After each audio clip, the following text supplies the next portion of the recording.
அச்சம் தவிர்த்து ஆண்மை தவறாமல் ஏறு போல் நடந்து கொடுமையை எதிர்த்து நின்று சரித்திர தேர்ச்சி கொண்டு சாவதற்கு அஞ்சாமல் சீருவோர் சீரி செய்வது துணிந்து செய்து சொல்வது தெளிந்து சொல்லி நெற்றி சுருக்கிடாமல் நேர்பட பேசி நையப்புடைத்து பிணத்தினை போற்றாமல் புதியன விரும்பி பெரிதினும் பெரிது கேட்டு போர்த்தொழில் பழகி மானம் போற்றி ரௌத்திரம் பழகி வீரியம் பெருக்கி வெடிப்புற பேசி வைய தலைமை கொண்டு தமிழாலும் தமிழுக்காகவும் வாழ்ந்தானே ஒருவன்.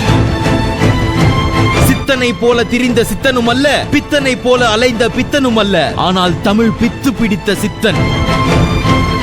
சூரிய துண்டுகள் இவன் இரண்டு கண்கள், வீரத்தின் கூர்மை இவன் மீசை, மொழியின் மகுடம் இவன் முண்டாசு, கோவத்தின் நிறம் இவன் திலகம். மக்கள் மனதில் விடுதலைக்கு வித்திட்டவன், மனதில் உறுதி வேண்டுமென முழக்கமிட்டவன்.